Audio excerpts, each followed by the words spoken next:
제가 대학에 입학해서 제 전공 수업의 첫 시간 수업이 아주 생생하게 기억이 납니다.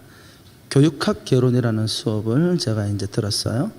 그 정봉모 씨가 쓴 이제 교육학 결혼 책이었는데, 제가 그 책을 읽으면서 대단히 인상이 깊었던 내용 가운데 하나가 그 책에 나와 있는 교육이란 무엇인가에 대한 정의를 내리는 부분이었어요.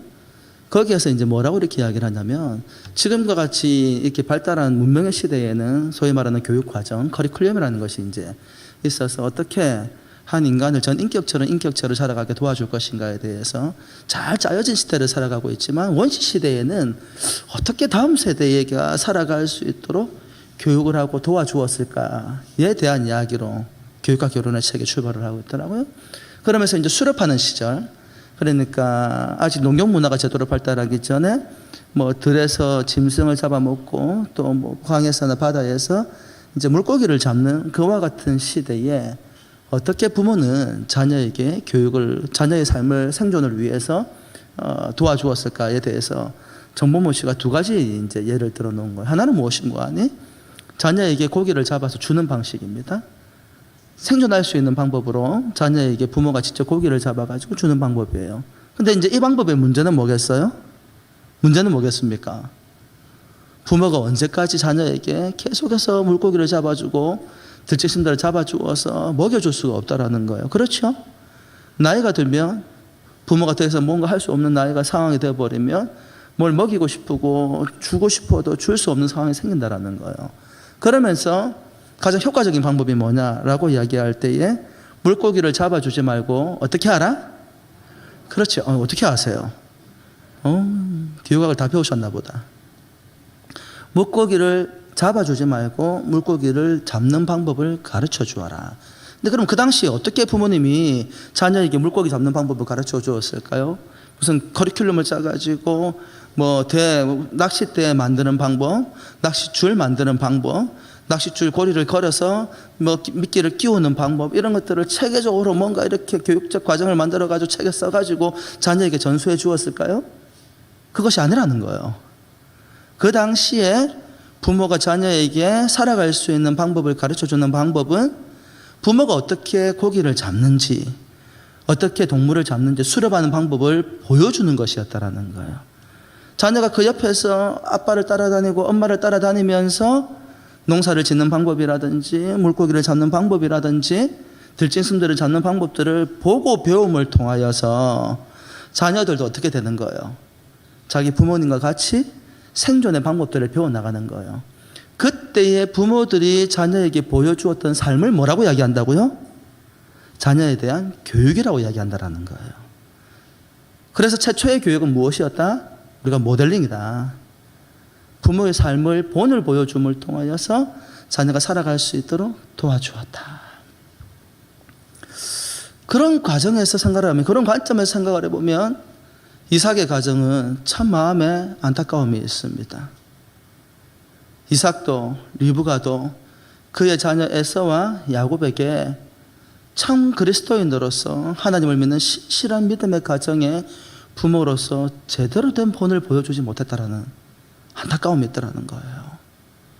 사랑하는 성도 여러분, 오늘 우리 은한교회 모든 믿음의 가족들이 어쩌면 지나간 시절에 이 이삭과 리브가와 같이 일그러진 모습으로 가정을 섬겨왔는지 모르겠습니다만은 우리에게는 여전히 소망이 있습니다. 할렐루야. 우리의 가정은 회복될 수 있습니다. 치료될 수 있습니다. 일어설 수 있습니다. 도저히 못 믿는 눈빛을 저 쳐다보는 분 한 3분쯤 계시는데, 우리 아이에게 소망이 있다고요? 우리의 남편에게, 우리의 가정에게 소망이 있다고요? 정말로 그런 것일까요? 한번 살펴보자 이 말입니다. 먼저 야곱이 이제 나그네 인생을 떠나게 되어지는데요, 그의 인생에 있어가지고 그가 선택한 방법이 뭐냐 이 말입니다. 야곱은 어렵고 힘든 길보다도 쉬운 길을 선택을 합니다. 그래서 오늘의 첫 번째 타이틀은 무엇인가 하니 같이 한번 읽어볼까요? 시작. 쉬운 길이 답은 아닙니다. 뭐 쉬운 길이 다 나쁜 건 아니에요. 상황에 따라서 쉬운 길을 선택해야 될 때도 있습니다만은, 그러나 쉬운 길이 항상 답은 아니고 오히려 쉬운 길이 우리에게 더 큰 문제가 될 때가 있습니다. 갈라디아서 6장 7절에는 이렇게 말씀을 하고 있습니다. 우리가 너무나 잘 알고 있는 말씀입니다만은 한 목소리로 같이 읽어볼까요? 시작.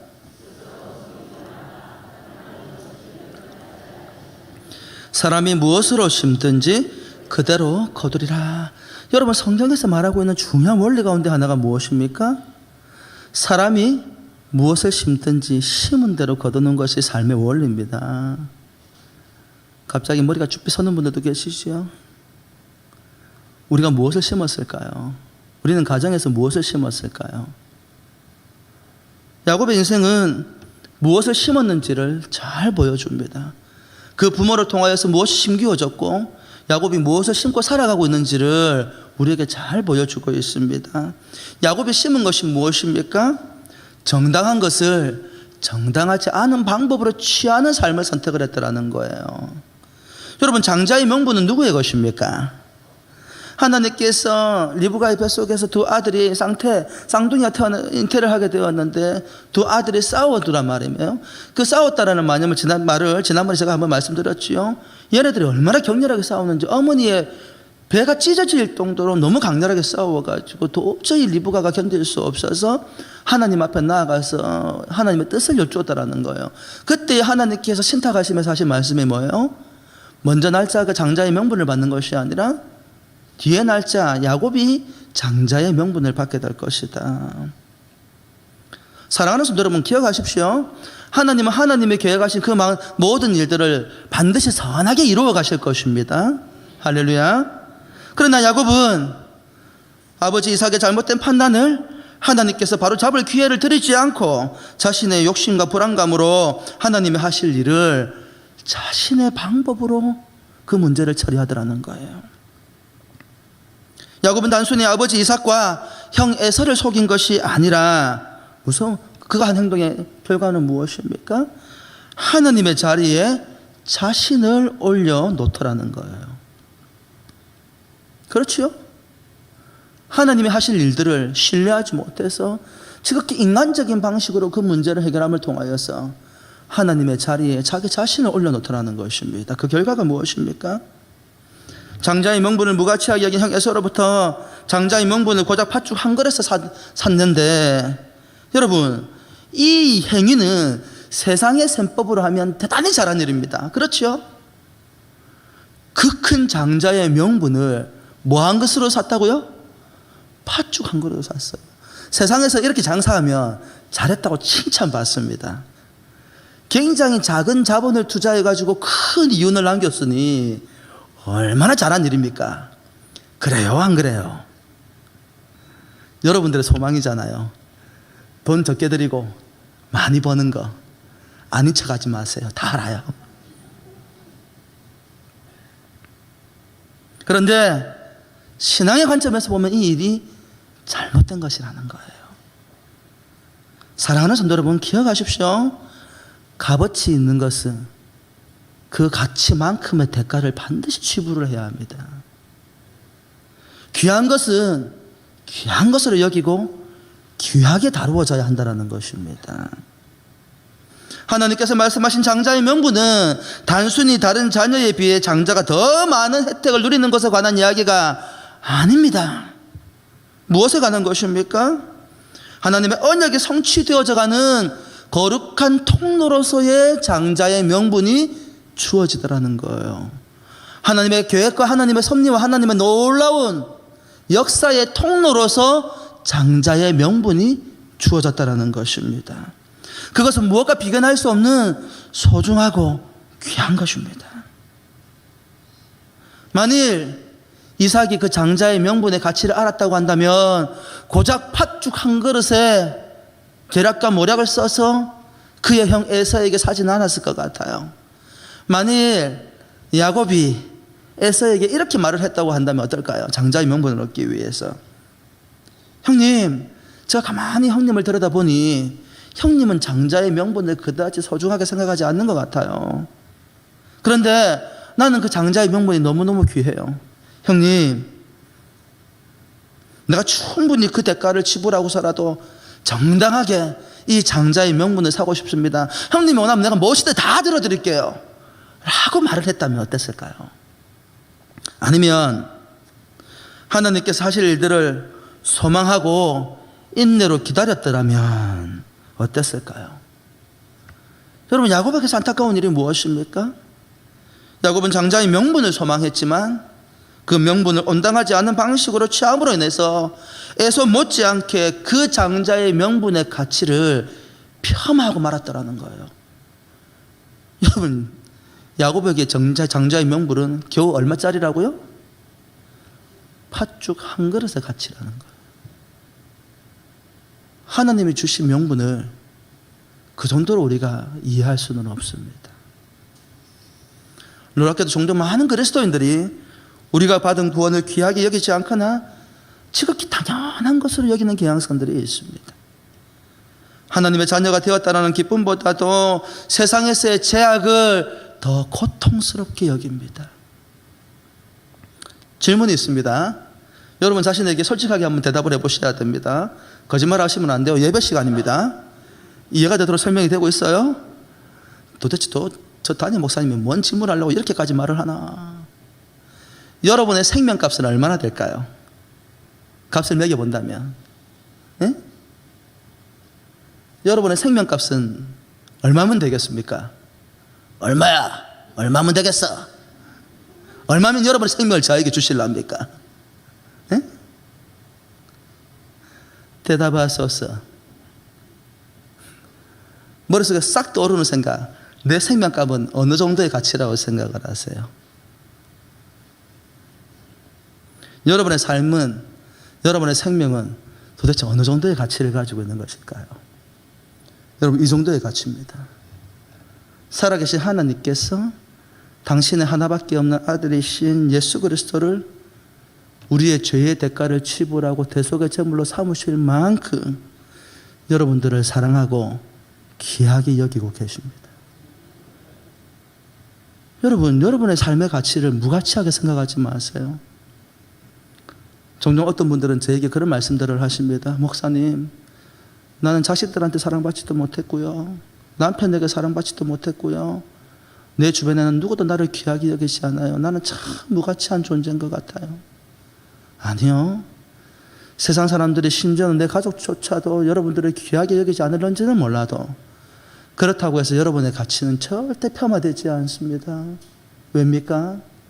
살아계신 하나님께서 하나님이신 하나님의 아들 예수 그리스도를 여러분의 생명을 위하여서, 여러분, 그분을 우리의 죄를, 우리를 구원하기 위해서 예수 그리스도께서 친히 당신의 생명을 대가로 치불하시고 우리를 구원해 주셨습니다. 여러분, 그 이야기의 논점은 무엇이냐면 그리스도의 생명과 여러분의 생명을 맞바꾸었다. 그 정도의 동등한 가치를 가지고 있다는 거예요. 사랑하는 성도 여러분, 기억하십시오. 하나님은 여러분을 많이 사랑하십니다. 여러분은 세상에 있는 그 누가 뭐라 해도 사랑받고 가치 있는 존재라는 사실입니다. 그런데 우리는 정말로 우리가 그리스도 예수로 말미암아서 구원받은 우리의 생명의 가치를 그 정도로 소중하게 여기고 살아가고 있느냐 이 말입니다. 너무나 많은 그리스도인들이 내가 받은 이 구원의 가치를 별 볼일 없는 것으로 폄하하고 무가치한 것을 여기는 삶을 살아가고 있지는 않느냐 이 말입니다. 여러분의 삶은 무엇과 비견할 수 없는 보배롭고 가치 있는 삶이라는 것입니다. 야곱은 이 장자의 명분을 겨우 팥죽 한 그릇에 사드리려고 함으로써 자신이 누려야 될 그 장자의 명분의 가치를 자기 스스로 폄하하고 말았습니다. 거기서 끝나지 않았습니다. 아버지 이삭을 속이고 장자의 축복을 받았습니다. 이것이 무엇이 문제입니까? 원래 야곱에게 돌아가야 될 명분이니까 아버지를 좀 속였어라도 그 명분을 얻는 것이 지극히 당연한 일이 아닙니까? 여기에 무슨 문제가 있지요? 문제가 있지요. 야곱은 자기 아버지를 속임을 통하여서 하나님의 세우신 가정의 질서를 무너뜨렸습니다. 아버지의 권위도 형에 대한 어떤 존중감도 보이지 않았습니다. 그저 자신이 얻고자 하는 명분을 얻는 데에만 혈안이 되어서 가정의 가장이고 족장으로서 한 시대를 이끌어가며 믿음의 뒤압을 물러주어야 될 그 하나님의 일꾼, 그 하나님의 사람, 하나님의 세우신 거룩한 그 아버지의 권위를 가볍게 여겼습니다. 과연 하나님께서 기뻐하시는 일이었을까요? 사랑하는 성도 여러분, 야곱의 입장에서 볼 때는 쉽지는 않았을 것입니다. 그렇죠? 하나님의 약속만을 기다리면서 아버지 이삭의 형 에서를 편애하는 모습을 보면서 자신에게 약속된 이 장자의 명분이 주어질 것이라 신뢰하고 기다리는 일은 어쩌면 마음이 높고 정말 가슴에 애달는 감정일는지도 모르겠습니다. 고되고 어려운 시간, 그런 길일는지도 모르겠습니다.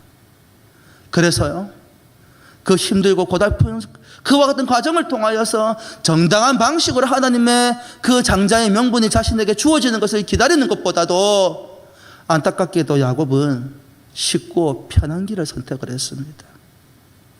형의 약점을 파악하고 팥죽 한 그릇의 장자의 명분을 샀습니다. 그래서 결과가 무엇입니까? 형 에서를 잃고 말았습니다. 그의 형이 야곱을 죽이려 들고 있습니다. 아버지를 속이고 장자의 축복을 받았습니다. 그래서요, 아버지의 신뢰도, 그가 그토록 사랑하는 어머니도 잃고 말았습니다. 많은 그리스도인들이, 이 시대의 많은 사람들이 쉬운 길을 선택하지만 그 결과는 무엇입니까? 야곱의 길을 통하여서, 야곱을 통하여서 그 쉽고 편한 길을 선택한 그 결과가 무엇입니까? 참담하고 고통스러운 결과를 맞이하게 되더라, 이 말입니다. 사랑하는 성도 여러분, 이런 인생 어떻습니까? 그럼에도 불구하고 성경이 우리에게 놀라운 이야기를 해줍니다. 이렇게 상처투성이고 약점투성인 이 야곱을 누가? 살아계신 하나님께서 여전히 사랑하시더라는 겁니다. 여러분, 한 가지 기억하십시오. 야곱이 사랑받을 수 있으면 저와 여러분도 하나님께 사랑받고 받을 수 있습니다. 아멘이십니까? 에이, 목사님 그래도 믿음의 조상인데요, 우리보다 믿음이 좀 낫지 않을까요? 한번 살펴볼까요? 정말 야곱의 믿음이 우리보다 더 나은 믿음인지요?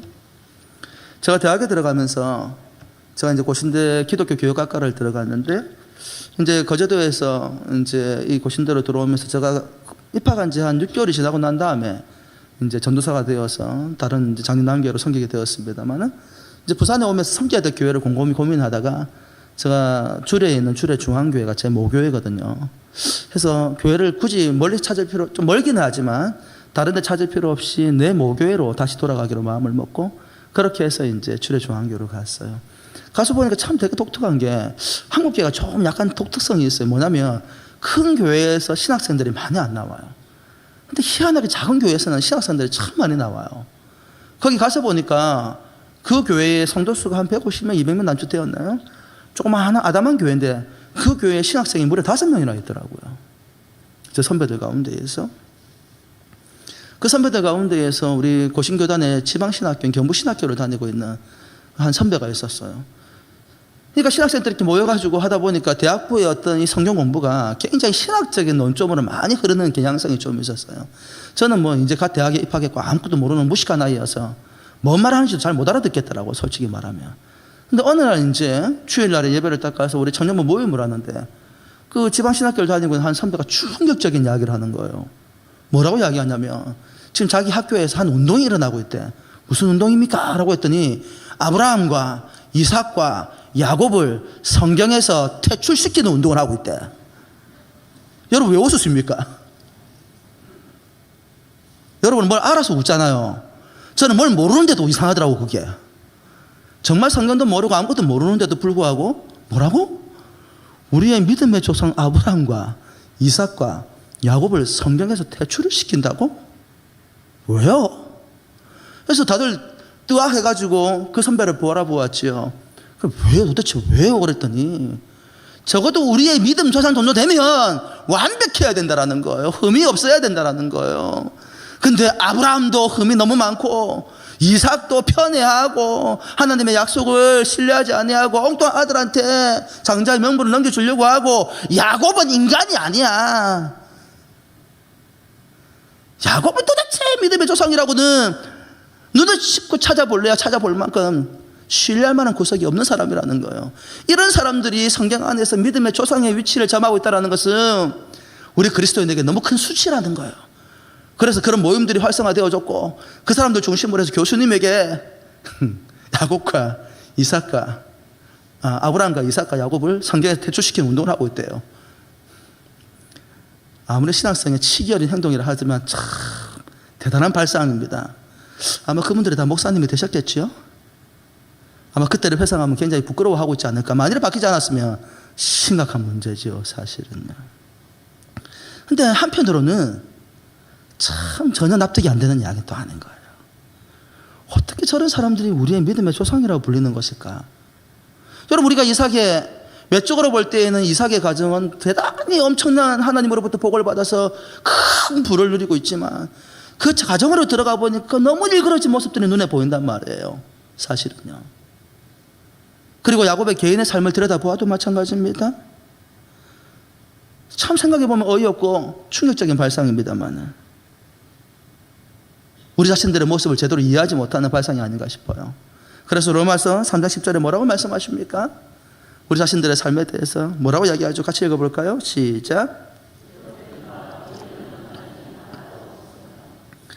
우리가 오해하는 것 중에 한 가지가 믿음의 조상이라고 완벽할 거라고 생각하는 거예요. 완전하신 분은 하나님 외에는 안 계십니다. 하나님 말고는 온전하신 분이 없어요, 사실은. 인간은 다 불완전합니다. 하나님을 모르는 불신앙의 세대도 불완전하지만 하나님의 율법을 아는 유대인들도 그 하나님의 율법에 의해 도달할 수 없는 자신들의 상태를 보면서 자신들이 얼마나 큰 죄인인지를 깨닫게 되잖아요.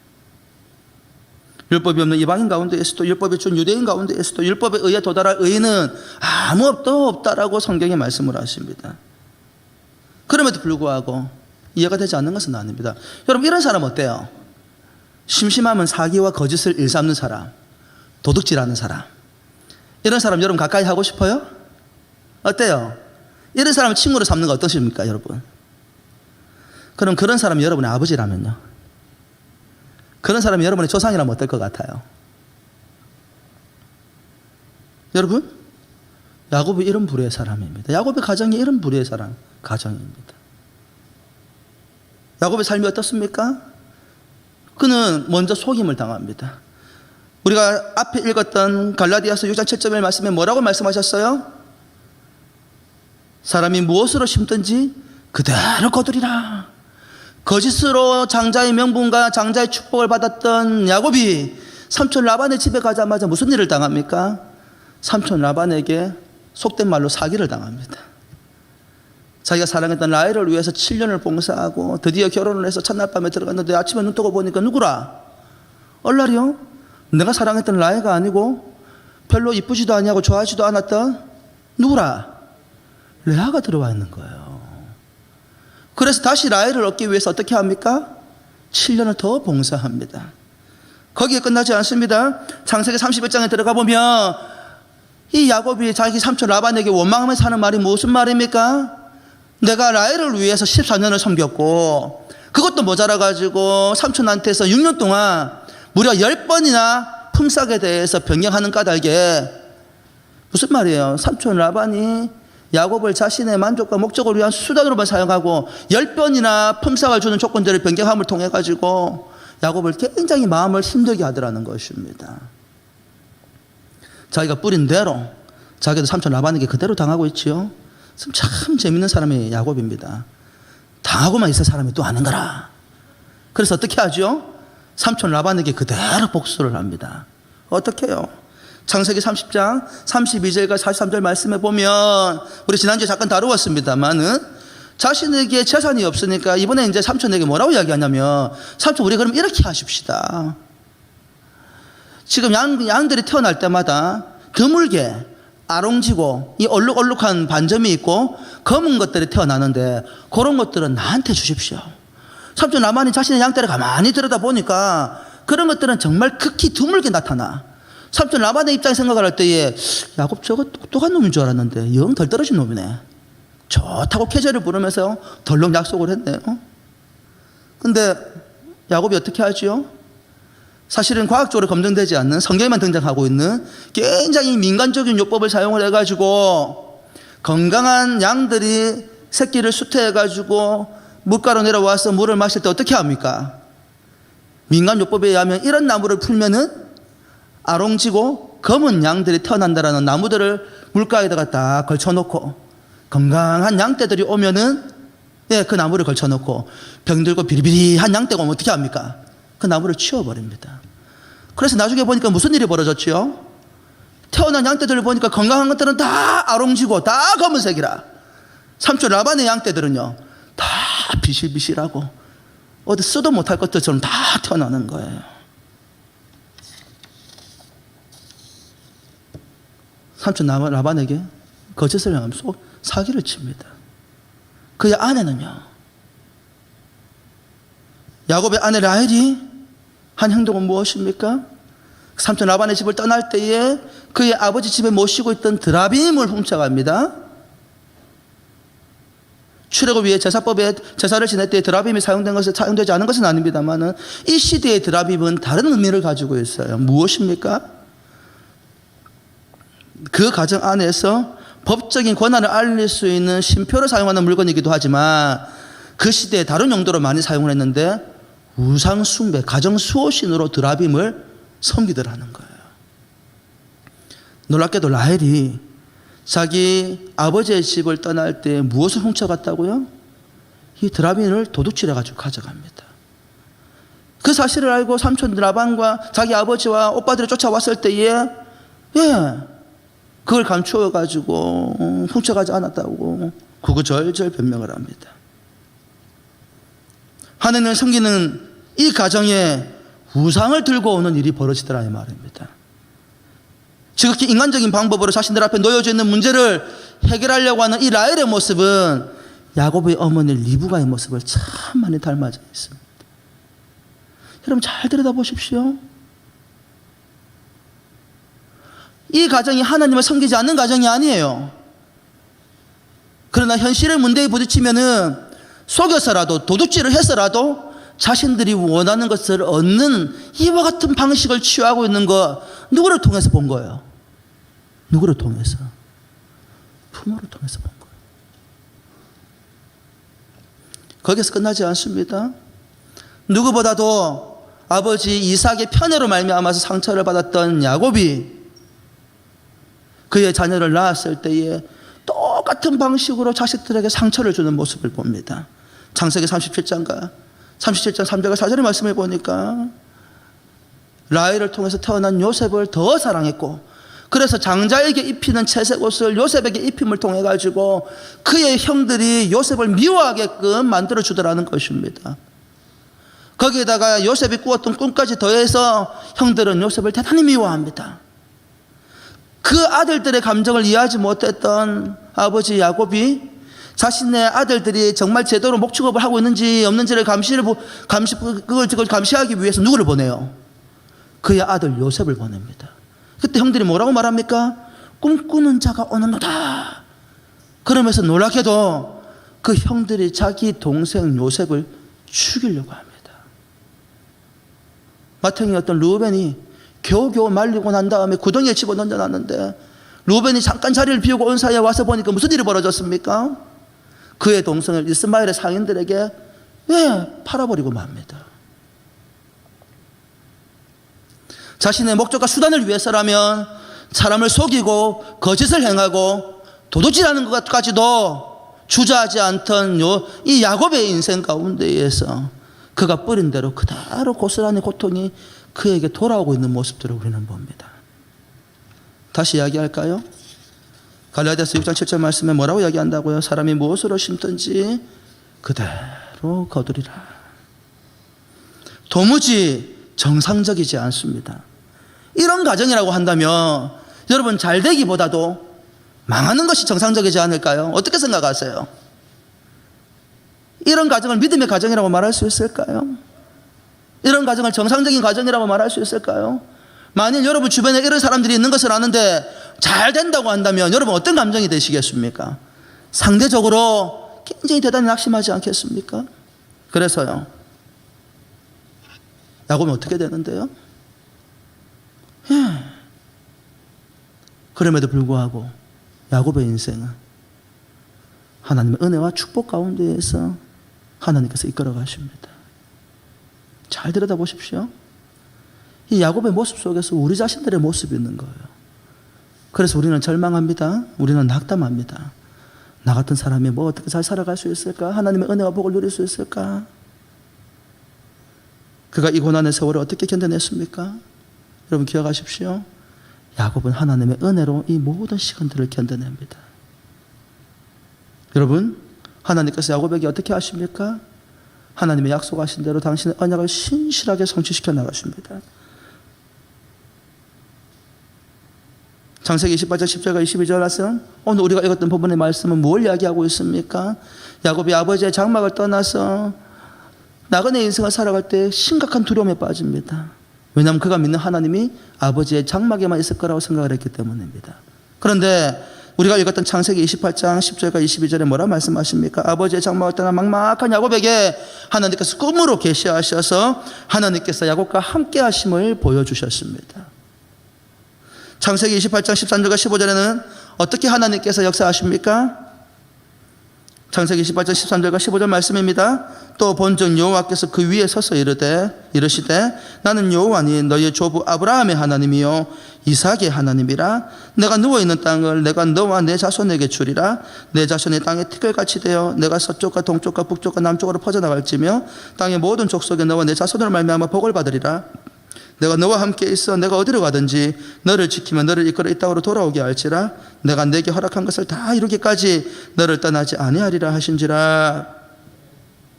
야곱의 참 지극히 현실적이고 불신앙적인 그와 같은 삶에도 불구하고 여전히 하나님은 야곱에게 장자의 명분을 주신 대로 당신의 언약을 신실하게 이루어 가시겠다고 약속의 말씀을 주시는 모습을 봅니다. 창세기 30장 27절에는 뭐라고 말씀하십니까? 라반이 그에게 이르되 여호와께서 너로 말미암아 내게 복 주신 줄을 내가 알았노니 내가 나를 사랑스럽게 여기거든 그대로 있으라. 여러분 놀랍게도 비록 야곱이 일그러진 모습으로 온전히 하나님을 신뢰하지 못하고 지극히 인간적인 방법으로 뭔가 문제를 해결하려고 하지만 하나님께서 그와 동행하셨고 하나님께서 그와 동행하심으로 말미암아서 야곱이 가는 곳마다 복을 받더라 이 말입니다. 누가 그렇게 고백을 했어요? 삼촌 라반이 그렇게 고백을 했어요. 야곱이 오기 전에는 그렇게 큰 부를 누리지 못하다가 야곱이 그의 집에 온 순간으로부터 해서 그의 집이 아니 얼마나 큰 복을 받는지 삼촌 라반이 뭐라고 이야기합니까? 너와 함께 하시는 하나님으로 말미암아서 내가 큰 복을 받았다 고백하게 하시더라 이 말입니다. 창세기 31장 24절에는 어떤 하나님으로 등장합니까? 밤에 하나님이 아람 사람 라반에게 현몽하여 이르시되 너는 삼가 야곱에게 선악간에 말하지 말라 하셨더라. 야곱이 자신들이 어떤 속된 말로 자기를 속여가지고 튼튼하고 좋은 양떼들을 다 이끌고 이제 자신의 고향으로 돌아간다는 소식을 듣고 막 쫓아갑니다. 쫓아가가지고 그 재산도 빼앗고 뭘 어떻게 해볼 거라는 생각을 가지고 갔는데 라반이 잠을 자는데 누가 나타나셨어요? 하나님께서 꿈 가운데 나타나셔서 야곱에게 어떤 일도 하지 마라. 하나님께서 스스로 자신은 야곱의 지킴이로 자처하시더라 이 말입니다. 하나님을 지켜주시는 야곱을 지켜주시는 하나님으로 나타나시더라 이 말입니다. 창세기 32장 24절과 30절에는 어떤 하나님으로 나타나십니까? 야곱은 홀로 남았더니 어떤 사람이 날이 새도록 야곱과 씨름하다가 자기가 야곱을 이기지 못함을 보고 그가 야곱의 허벅지 관절을 치매 야곱의 허벅지 관절이 그 사람과 씨름할 때 어긋났더라. 그가 이르되 날이 새려하니 나로 가게 하라. 야곱이 이르되 당신이 내게 축복하지 아니하면 가게 하지 아니하겠나이다. 그 사람이 그에게 이르되 내 이름이 무엇이냐? 그가 이르되 야곱이니이다. 그가 이르되 내 이름을 다시 야곱이라 부를 것이 아니요 이스라엘이라 부를 것이니 이는 내가 하나님과 및 사람들과 겨루어 이겼음이니라. 야곱이 청하여 이르되 당신의 이름을 알려주소서. 그 사람이 이르되 어찌하여 내 이름을 묻느냐 하고 거기서 야곱에게 축복한지라. 그러므로 야곱이 그곳 이름을 브니엘이라 하였으니 그가 이르기를 내가 하나님과 대면하여 보았으나 내 생명이 보존되었다 함이더라. 지극히 현실적인 방식을 선택하는 야곱이었지만 놀랍게도 그의 시선이 항상 누구에게 다 있었어요? 하나님께 다 있더라 말입니다. 그가 인간적으로 잘못한 일이 없는 것은 아니어도 그가 절박한 문제를 만났을 때 야곱이 누구를 찾았어요? 하나님을 찾더라 이 말입니다. 비록 지금은 가족조차 자신을 보호하지 못하는 두려워하는 삶이지만 그의 삶이 달라질 것이라고 말씀해 주시더라는 것입니다. 하나님께서 나타나셔서 야곱의 이름에게 새 이름을 부여하시고 새로운 시대에 그가 삶을 살아가게 될 것이라고 약속의 말씀을 주셨다는 말입니다. 사랑하는 성도 여러분, 야곱의 삶은 하나님의 은혜 그 자체였습니다. 그가 지극히 인간적이고 현실적인 방법으로 문제를 해결하기 위해서 몸부림치며 살았지만 그 모든 순간에 하나님께서 한순간도 야곱을 떠나지 아니하시고 하나님의 은혜로 그의 인생의 여정을 지켜주시고 보여주시더라는 것입니다. 사랑하는 성도 여러분, 야곱이 그 모든 고난의 시간을 견뎌낼 수 있었던 이유는 무엇 때문이라고요? 자신의 능력, 자신의 노력, 자신의 힘의 문제가 아니라 하나님의 은혜이더라 이 말입니다. 우리가 예수 그리스도를 바라봐야 하는 이유가 여기에 있습니다. 그토록 간절히 하나님께 야곱이 매달렸던 이유고 오늘 우리가 주님께 매달려야 하는 이유가 여기에 있습니다. 우리의 삶이어도 참 우리의 마음대로 안 되는 것이 우리의 인생입니다. 하지만 하나님께서 주권적인 은혜와 능력으로 여러분의 삶을 이끌어 가실 것입니다. 하나님은 아브라함과 이삭에게 주셨던 언약으로 야곱의 인생을 이끌어 가고 계십니다. 창세기 35장 9절과 13절에 뭐라고 말씀하십니까? 야곱이 밧단 아람에서 돌아오매 하나님이 다시 야곱에게 나타나서 그에게 복을 주시고 하나님이 그에게 이르시되 내 이름이 야곱이지만은 내 이름을 다시는 야곱이라 부르지 않겠고 이스라엘이 내 이름이 되리라 하시고 그가 그의 이름을 이스라엘이라 부르시고 하나님이 그에게 이르시되 나는 전능한 하나님이라 생육하며 번성하라. 한 백성과 백성들의 총회가 내게서 나오고 왕들이 내 허리에서 나오리라. 12절 말씀 같이 읽어볼까요? 시작. 내가 아브라함과 이삭에게 준 땅을 내게 주고 내가 내 후손에게도 그 땅을 주리라 하시고 하나님이 그와 말씀하시던 곳에서 그를 떠나 올라가시는지라. 야곱의 인생은 자신의 노력으로 자신의 힘으로 뭔가 살아가고 있는 것처럼 보여졌지만 사실 그게 아니고 하나님의 언약이 그의 삶을 이끌어가고 계시더라는 거예요. 왜 야곱이 자신의 노력과 관계없이 놀라운 은혜와 복, 축복 가운데 놓여져 있는 것입니까? 하나님께서 아브라함의 약속을 기억하시고 그 야곱의 아버지 이삭의 약속을 기억하시고 그 약속의 명분을 가지고 있는 야곱을 기억하시고 하나님의 약속의 대를 이어서 이어져 가도록 하나님께서 그 삶을 이끌어가고 계시더라는 거예요. 야곱이 열심히 살아서 노력해서 그의 삶이 복을 받은 것이 아니더라 이 말입니다. 야곱의 인생은 한마디로 말하면 참 파란만장한 삶입니다. 가나안에 기근이 들어 야곱과 그의 가족들의 요셉이 총리로 있는 애굽으로 갔습니다. 그때 바로가 야곱의 나이를 물었습니다. 근데 그때 야곱이 뭐라고 바로에게 대답합니까? 자신의 인생에 대해서 이렇게 이야기를 합니다. 창세기 47장 8절과 9절 말씀입니다. 바로가 야곱에게 묻되 내 나이가 얼마냐? 야곱이 바로에게 아뢰되 내 나그네의 길의 세월이 130년이니이다. 내 나이가 얼마 못되니 우리 조상의 나그네 길의 연조에 미치지 못하나. 같이 읽어볼까요? 시작. 험악한 세월을 보냈나이다. 이때 야곱의 나이가 한 17년쯤 남았습니다. 147세에 하나님의 부르심을 받는데요. 야곱 인생의 마지막을 살아가는데 자신의 인생을 돌아보면서 바로 앞에서 자신의 삶의 고백을 할 때에 어떤 삶을 살았다고요? 참 험악한 삶을 살았습니다. 여기에는 두 가지 의미가 있습니다. 하나는 무엇입니까? 그 험악한 삶에도 불구하고 여기까지 올 수 있었던 이유는 무엇 때문이라는 거예요? 하나님의 은혜라는 거예요. 그러면 험악한 삶을 산 이유는 뭐예요? 일그러진 가정 가운데에서 거기에서 받았던 상처를 평생 짊어지고 산 거예요. 사랑하는 성도 여러분, 누구나 상처는 다 있습니다. 상처가 없는 가정은 없어요. 그런 가정이 있으면 저한테 찾아오시기 바랍니다. 제가 유물로 보존을 한번 해보려 합니다. 어떤 가정이든지 상처 없는 가정은 없습니다. 크고 작은 문제가 있을는지는 몰라도 다 상처를 가지고 있습니다. 그런데 믿음의 부모 여러분, 그 상처를 자녀에게 대물림하지 않도록 몸부림치셔야 합니다. 내가 받았던 상처가 내 자녀의 상처가 되지 않도록 하나님의 은혜를 구해야 합니다.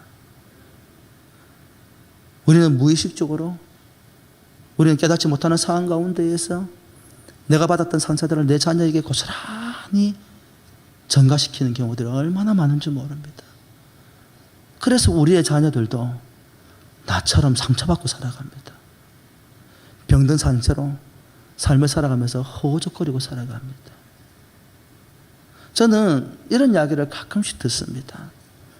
내가 왜 정상적이지 못한 삶을 살아갈까를 생각해 보면 그때의 가정에서 받았던 상처 때문이 아닐까라는 생각들을 종종 한다고 말씀하시는 청년들도 어른들도 종종 만납니다. 생각보다도 많은 그리스도인들이 가정에서, 가족 안에서 받았던 상처로 인해서 굉장히 힘들게 살아가고 있는 모습들을 봅니다. 야곱은 자신이 받았던 상처를 고스란히 자신의 삶에 짊어지고 가다 보니까 그로 말미암아서 자녀들도 주변에 있는 많은 사람들의 상처를 받았습니다.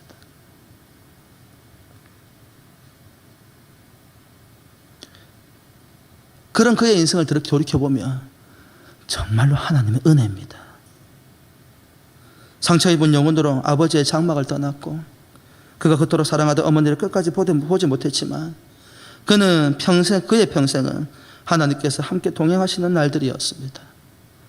그는 험악한 세월을 지나가던 야곱에게 하나님은 여전히 소망을 잃지 않으시고 당신의 계획을 이루어 가십니다.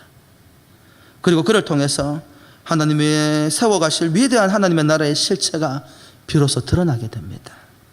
이스라엘, 그의 이름이 아브라함에게 약속한 그 나라의 이름이 될 것입니다. 이것은 어쩌면 이스라엘의 앞날이 세상으로부터 얼마나 많은 도전과 고통에 직면하게 될지를 말해주는 이야기이기도 합니다. 이스라엘이라는 이름을 가지고 있는 야곱이 그렇게 힘들고 고통스러운 험악한 세월을 보내는 것처럼 앞으로 세워지는 이스라엘도 비록 하나님 통치하고 다스리는 신정국가지만 죄 가운데 있는 이 죄 시대에 살아가고 있기 때문에 수없이 많은 도전과 고통을 직면하게 될 것이라는 상징적인 이야기이기도 합니다. 그리스도인들도 마찬가지입니다. 요즘 우리가 로마서 말씀을 봅니다만은 그리스도를 통하여서 우리가 하나님의 나라의 새 신분을 얻었지만 그럼에도 불구하고 그리스도와 함께 고난을 받아야 할 것이라고 말합니다. 왜 우리가 고난을 받습니까? 왜 예수를 믿는데 고난을 받습니까? 옛 시대의 질서, 죄와 사망의 권세가 하나님의 나라에 끊임없이 전쟁을 벌이고 있기 때문입니다. 우리가 믿음으로 살아가는 한 세상은 끊임없이 우리에게 고통과 괴로움을 더하게 할 것입니다. 어떻게 그 모든 시간들을 이겨낼 수 있습니까? 오직 하나님의 은혜입니다. 은혜가 없으면 우리의 가정도 나의 상처도 회복되지 않습니다. 그 고난과 고통을 이기고 진정한 신정국가, 진정한 하나님의 통치하고 다스리를 쓰는 가정을 세우는 것은 바로 하나님의 은혜 때문입니다. 일그러진 가정이지만 하나님은 당신의 약속을 이와 같은 가정을 통해서도 신실하게 이루어 가십니다. 여러분에게 질문을 던집니다. 예수님을 믿으십니까? 정말로 예수님을 믿으십니까? 그러면 주님께서 약속하신 일들이 하나님의 선하신 방식으로 반드시 여러분의 가정을 통해서 이루어질 것입니다. 우리의 힘과 노력으로 우리의 가정이 세워져 가는 것이 아닙니다.